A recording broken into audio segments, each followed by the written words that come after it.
tua, Tetua. yang dituakan gitu. Itu kira-kira banget. masih ada harapan nggak sih Om Jakarta untuk bisa menemukan jalan keluar dari sejuta masalah yang ada di dalam? Bisa.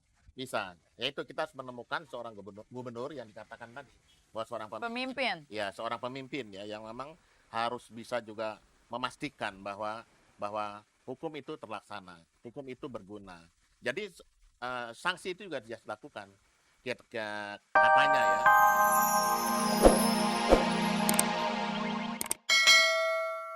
Mengetahui berapa banyak jumlah penduduk miskin yang ada di Jakarta, seorang ahli statistik melakukan riset ke kantong-kantong kemiskinan. Kamu tinggal di mana? Tanya si ahli statistik ini kepada seorang tunawisma. Saya kok ditanya tinggal di mana, Pak? Saya tinggal di mana aja saya mau, di kolong jembatan oke, di emper-emperan toko bisa, di mana aja saya mau. Oh, begitu ya, tanya si ahli statistik ini. Kemudian dia bertanya kepada tunawisma yang kedua. Kalau kamu tinggal di mana? Gak usah tanya sama saya, Pak. Jawaban saya sama dengan teman saya ini. Wong saya selalu tetanggaan kok sama dia, kata si tunawisma yang kedua ini. Oh, begitu ya, kata si ahli statistik. Kemudian dia bertanya kepada tunawisma yang ketiga. Kalau kamu gimana? Kamu sama seperti kedua orang teman kamu tadi? Kalau saya lain, Pak. Saya beda sama mereka. Saya benar-benar, Pak, nggak punya rumah. Saya udah bosan punya rumah. Habis setiap saya bangun rumah selalu digusur. Selamat malam pemirsa, apa kabar? Senang sekali hari ini saya Peggy Melati Sukma bisa kembali ke hadapan Anda semua. Dan seperti biasa dari lantai 6 Hotel Indonesia Jakarta, selama 1 jam tadi kami ingin memberikan suasana sesaat melihat air mancur yang mudah-mudahan besok akan bisa segera disaksikan oleh seluruh masyarakat Jakarta karena kebetulan kita semua sedang merayakan Hari Jadi Kota Jakarta yang ke-475. Jakarta menjanjikan begitu banyak mimpi dan harapan, dan Jakarta juga berisi begitu banyak kepentingan. Apakah karena itu kemudian Jakarta menjadi lemah dan juga menyandang begitu banyak problema? Hari ini saya sudah kedatangan 2 orang tamu, 2 dari sekian juta warga Jakarta yang akan ngobrol dengan kita malam ini. Yang pertama adalah Shanas Haq. Selamat malam, Nas. Malam. Dan yang kedua ini Om saya ini, Alihan. Om sehat? Terima kasih. Senang banget kita semua di Iya. Jakarta ya. Iya. Nah pemirsa malam ini kita akan berbincang-bincang mengenai Jakarta. Topik kita Jakarta kasihan deh. Kenapa sih kok kita bisa kasihan sama Jakarta? Kalau Om Ateng emang asli orang Jakarta? Iya, Om Ateng lahir di Ciputat. Begitu bang yang di Parung itu dibom, Om Ateng langsung tinggal di dekat rumahnya Benyamin, Pasar Nangka. Jadi Om Ateng 42. 60 tahun. Oh, Ateng 60 tahun ya. Om Ateng mau cerita sedikit katanya tentang Jakarta. Jadi Om Ateng boleh dikatakan memang anak Jakarta ya. Jadi kita waktu Om Ateng masih SD, itu Om Ateng sekolah taman siswa di Kemayoran. Jadi kalau Om Ateng sekolah bisa dengan jalan kaki, bisa melewati jalan-jalan pohon kirai atau aren. oh, itu suasananya Masih waduh lingkungan teduh gitu. teduh. Terus kalau ke Om Ateng ke rumah Bang Benyamin, Bang Ben, itu bisa berenang di Kali Bawor Timur itu. Bang Ben, itu kan ada kali namanya Kali Bawor Timur, ketemu dengan Kali Jiung. Oh, Jadi bisa berenang. Itu yang kita lihat. Sana, ya, Peggy, kita lihat di dalam batu-batu, ikan, terus ada kecebong. Iya, kalau sekarang lihat kecebong katanya ya. Ada Om Ateng bisa aja. ada ikan julung-julung. Itu waktu itu. Sekarang Om Ateng balik lagi lihat kali itu. Yang ada bukan ikan, Apa tuh Om? kasur, beca, Ini udah cerita pembuangan ya. sampah. Itu yang makanya perlu dikasihani. Perlu Jadi dikasihani. kalau misalkan ada pertanyaan nih kepada Om Ateng yang sudah berpuluh-puluh tahun tinggal di Jakarta, Iya, kira-kira yang paling mencolok yang berubah dari Jakarta itu apa? Yang kebersihan. berbeda? Kebersihan. Soal lingkungannya, soal sampah, soal air, soal banjir. Itu yang paling perlu ditangani betul-betul. Om Ateng mungkin sedih lihat Jakarta belakangan ini. Iya, iya. Ya kalau Om Ateng pergi sekarang ke pinggir-pinggir itu sampah-sampah benar-benar. Jadi kita juga kasihan sama pemerintahnya, kasihan sama penduduknya. Ini karena yang salah yang mana ya? Oh tentu saja. Ya. Lebih ya.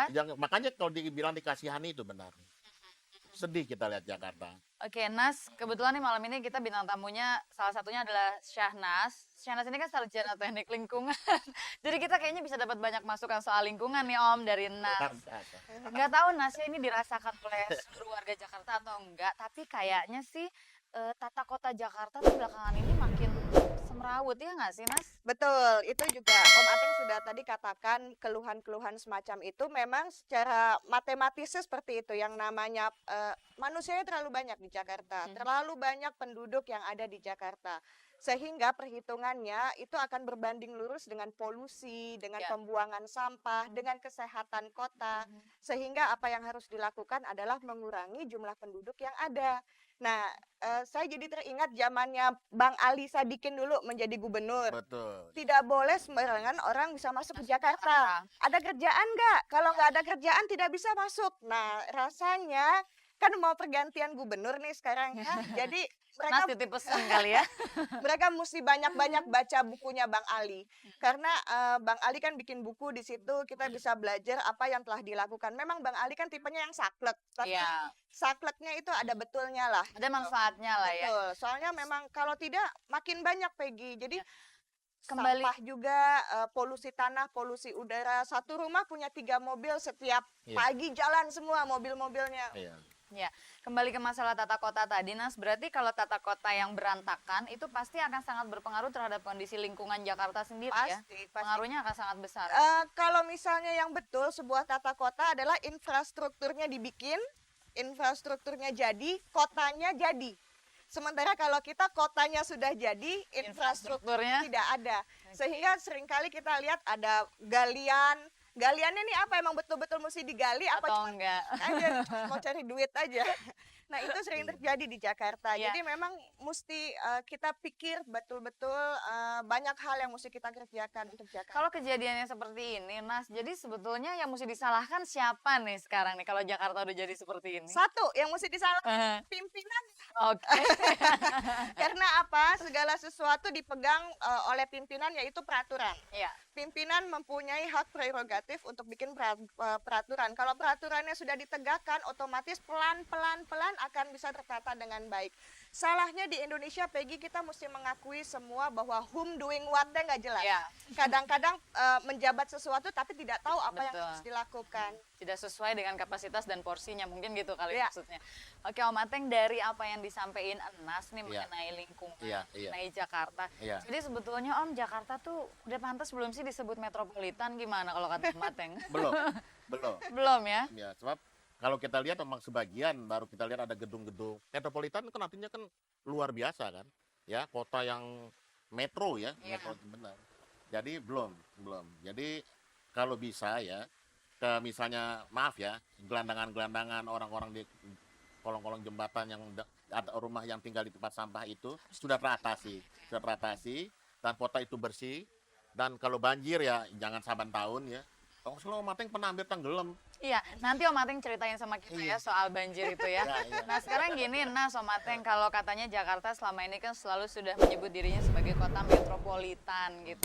Apa kemudian kalau sudah menjadi metropolitan terus menjadi sah-sah aja kalau gedung-gedung atau bangunan-bangunan tua peninggalan sejarah itu kemudian digusur demi untuk membangun gedung-gedung pencakar langit? Sebetulnya tidak. Nggak begitu ya? Sebetulnya tidak, karena yang namanya sejarah itu letaknya di bangunan-bangunan juga. Kalau kita bisa mengkonvensi bangunan-bangunan itu sehingga daya jual kotanya pasti bagus sekali. Iya. Kita bisa contoh misalnya di Itali, bangunan-bangunannya tua. Terjaga ya? Kenapa sih anak-anak muda di Indonesia, terutama di Jakarta, tidak suka ngeliat museum? Karena nggak dirawat, Peggy. Dan tidak dibiasakan. Tidak Mungkin ya. dibiasakan. Yang mau dilihatnya pun sudah semakin hari Iya, semakin sedikit iya. berkurang dan tidak ada malah. Jadi kalau misalnya komponen bangunannya makin banyak yang cantik, otomatis anak-anak juga akan lebih suka Tertarik ke sana. Iya betul. Dari segala macam permasalahan Jakarta yang sedemikian complicatednya nih Om Ateng. Iya, betul. Menurut Om Ateng sebagai tetua dan Iya. berdasarkan pengalaman Iya, Om Ateng selama iya. ini. Tua, Tetua. yang dituakan gitu. Itu kira-kira banget. masih ada harapan nggak sih Om Jakarta untuk bisa menemukan jalan keluar dari sejuta masalah yang ada di dalam? Bisa. Yaitu kita harus menemukan seorang gubernur yang dikatakan tadi bahwa seorang Pemimpin. seorang pemimpin ya yang memang harus bisa juga memastikan bahwa hukum itu terlaksana, hukum itu berguna. Jadi sanksi itu juga dia lakukan. Katanya ya,